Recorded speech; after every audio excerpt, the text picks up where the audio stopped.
Hello everybody and welcome back to Let's Play Ronin.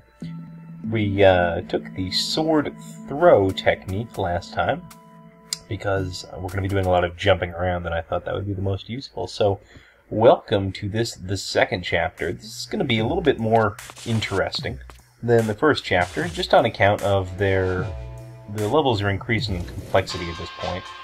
And there tend to be more than one way to do things. Now, unfortunately, that's not true in this first level here, but just bear with me and we'll get to the good stuff. So, this chapter, now that we're taking things a bit slower, this level in particular, is a good example of how it really pays to kind of scout out an area before you just jump right in and Ronin.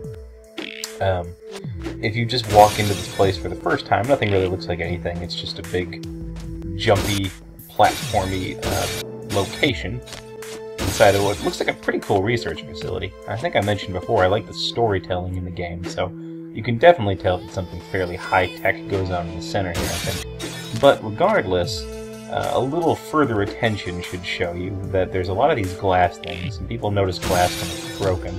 And further, there's these terminals that you turn on, so good money is probably in the fact that you should break out all the windows beforehand. That'll be a useful skill for later, too. You know, I think I've said this before, but we've never figured out really a good use for the elevators here over on the left. Even in just normal mode, there are enough guards who are willing to call you in that it's not really worth going after them.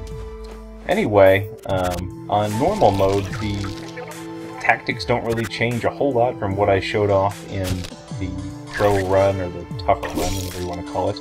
Just in terms of the only real strategy is go highest enemy first, to lowest enemy last, if at all possible. Now, the one thing this level makes abundantly clear that I really appreciate is the difference between shadow and non-shadowed rooms, and that really is important just because there are enough enemies who have little perches that it does become quite important.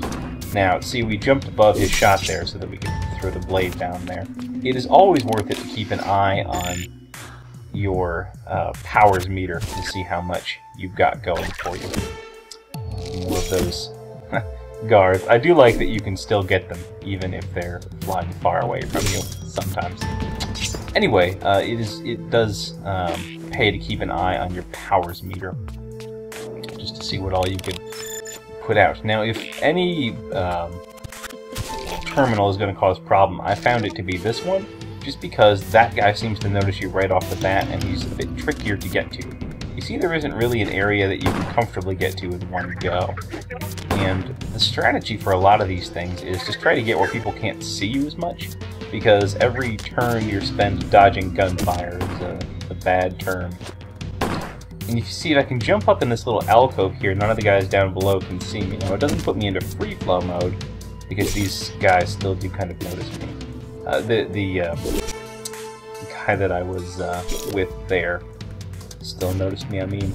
Now, here I keep forgetting that I don't have the sword recall. That is actually a later power that you purchase, but I just play New Game Plus so much I'm not used to not having all the powers. Whatever. It's all pretty much the same. Because, fortunately, this ends up being high enough that you can actually fling a guy off of it, and he'll be toast. Weirdly enough, this last terminal doesn't really present as much of a challenge as the one before, I always find. I just think it's because it lets you get to a position of safety and begin working your ways from there on out. As I said before, there's not too much difference in this first level between a kamikaze fighting kind of run and a careful, slow, methodical run, if only because they make you traverse this big, well-lit room in the center here. It's training you to avoid and hate high-light areas, and that's something that I appreciate. The training really goes on throughout this whole game, which is something that I do find to be very nice, and also reminiscent of Gunpoint, which this game has received some comparisons to. Okay, so that was that, and that was about, how that level goes. In the next level, though, we will be seeing some different paths that we can take, and why some are better than others. I'm going to take Shuriken Rain, not only because it's great, because that's the one you can use to freeze everybody, but because we're going to want Shadow Strike as well. That is just, it's a heck of a power. That is the teleport power. And you better believe we want that. In this, and certainly the next level, we will be using every power that we've got so far, so everything really has a use. Now, I just crashed right through here the first time that I played this level, but you can see they really want you to go around and do a bit of exploration first, because then you can take care of this guy. Now, just because this is a regular new game, he is firing in a straight line and is unable to do that sweep that makes him so deadly in multiplayer. And we're breaking stuff to look tough, so we're still going to bash out that window. But he's still nothing to really mess with. I mean, there's basically one line of pure death whenever he starts firing. And yes, it doesn't move, but it also restricts your movement greatly.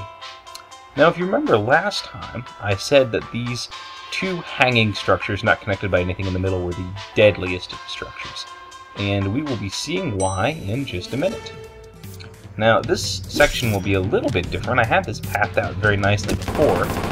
Look at that. He just fires in one straight line, and that makes him just so much nicer to deal with. If you can identify the radio guards before you start making moves, that can really help you. That was neater than I thought it would be. Just because you don't have to worry about going after them right away. Not sure quite how he saw me, but whatever, that's fine. I probably could have taken somebody out with my flying sword and then done in the rest of these guys. Oh, unbelievable. I thought he was going to see me. Done in the rest of these guys with hanging death to begin with, but I didn't manage that. Alright, so we got two ways to go. There's the right way and the left way. And I always went left because that's the better way to go. But let's see what happens if we take the right path. I'm not doing this pro-run style. You're seeing this fairly raw footage, so this is just me kind of doing the best I could with not exactly knowing how things go. Now, I decided against attacking that samurai because, again, I want him to charge at me and charge right out the window.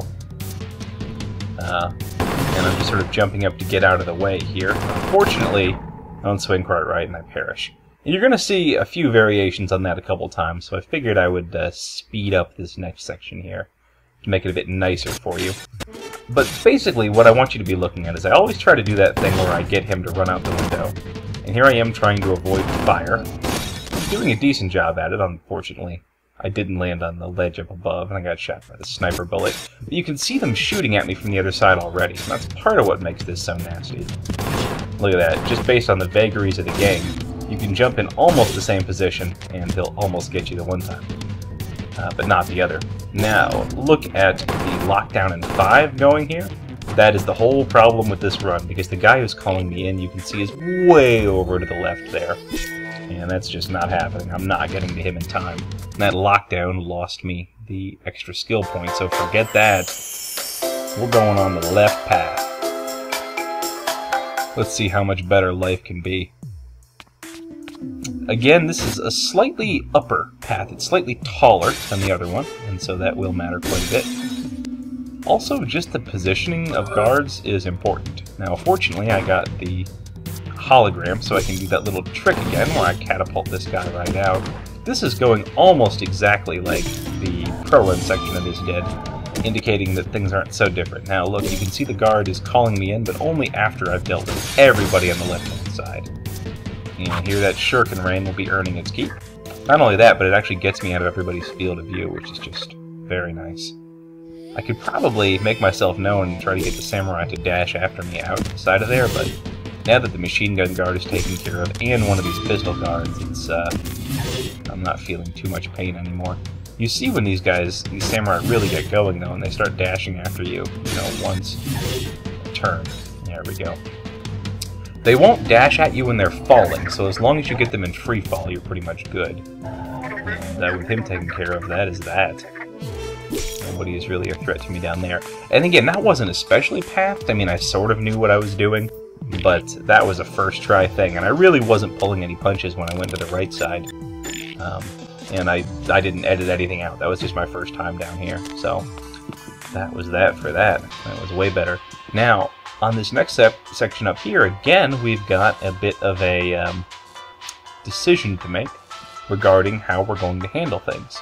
We can either be sneaky or we can dash right in. So my first thought is let's dash right in, forgetting that that guy's going to see me in the light up there. Now that makes this ugly, and I'm going to pay for that. I thought I would take care of these two later, but it's not to be.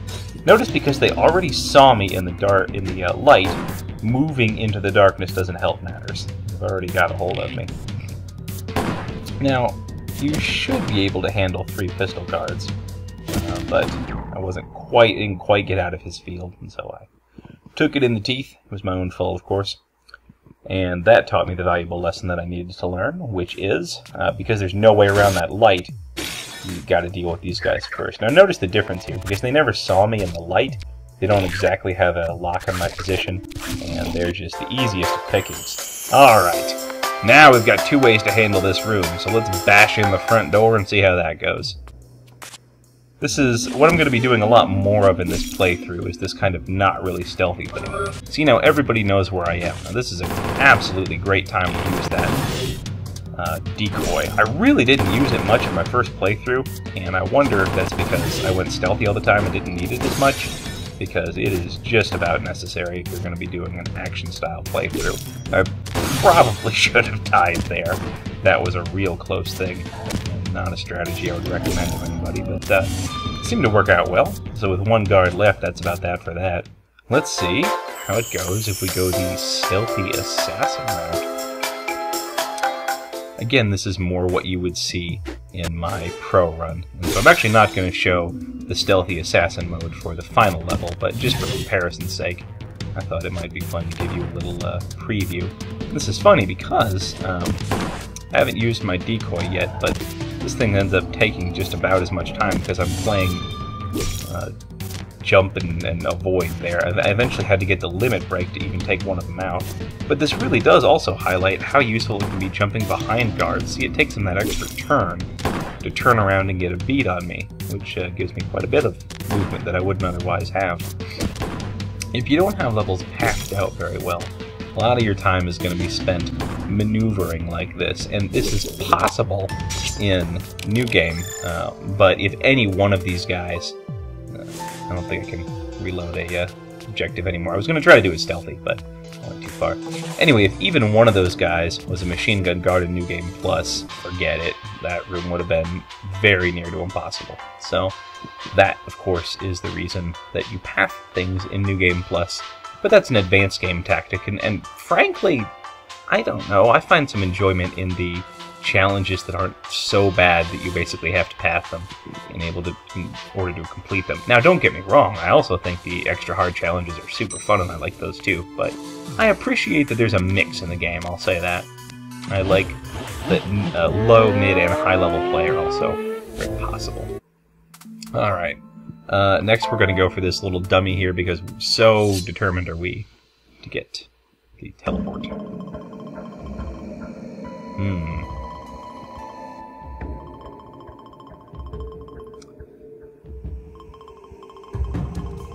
Just little snippets of story, not a whole lot, but enough to pique your interest, I guess. I haven't freeze-framed or anything to find out if that little flash there is anything significant.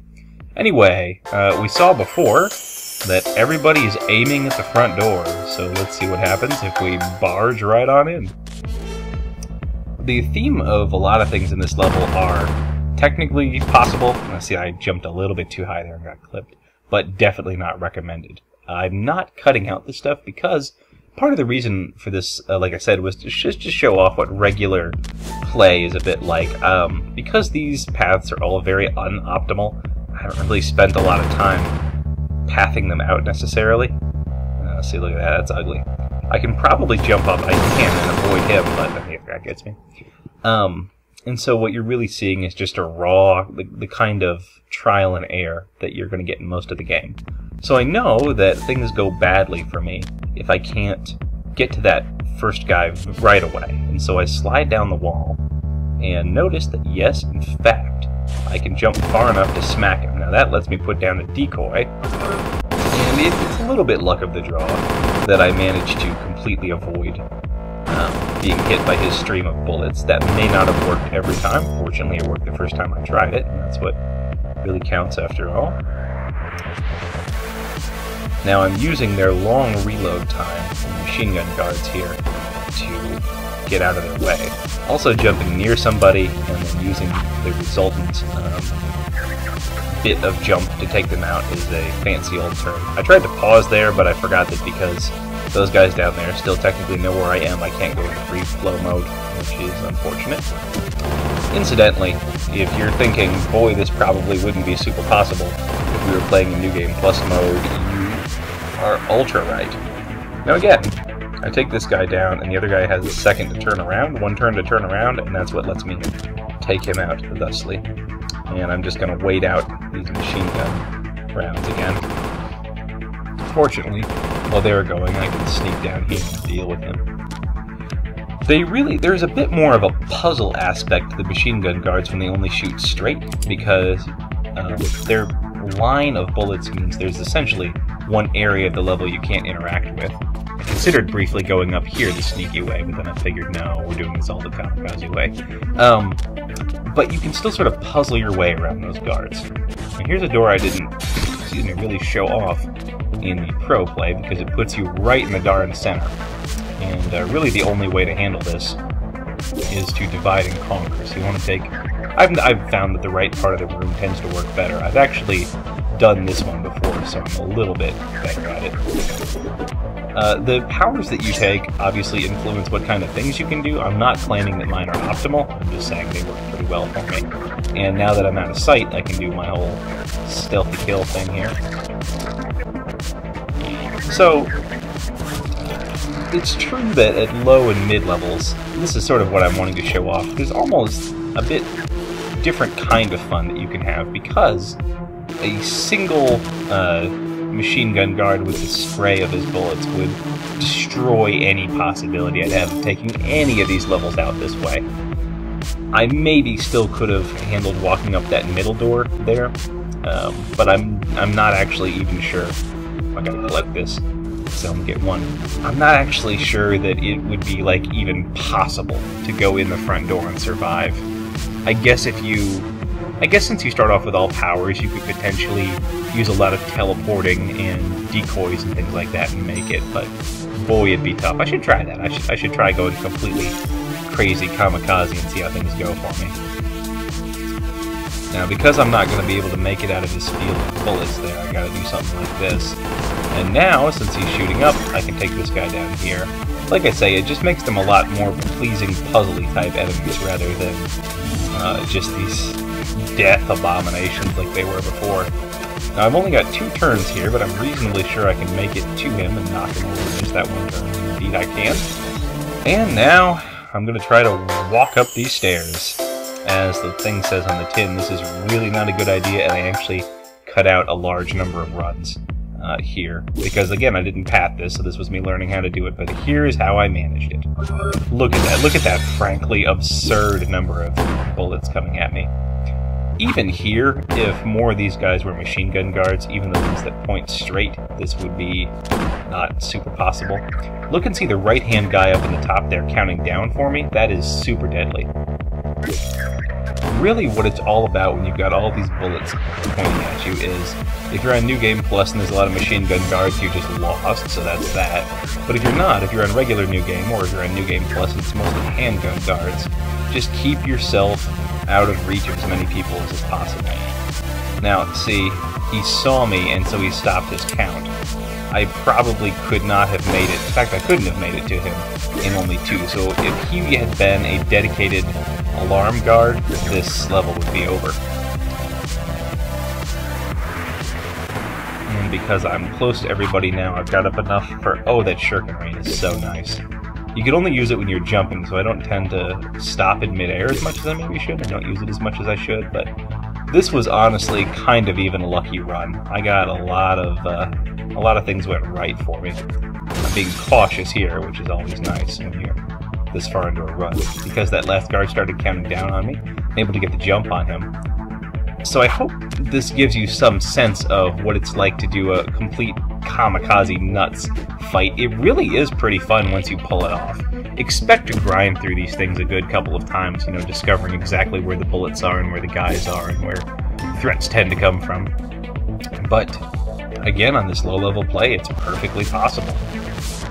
I've hammered this point home enough, I'm sure, but 1 or 2 machine gun guards there with the spread fire up in the top would have just ended that in such a hurry. Oh, it's so deadly. I can't even begin to express.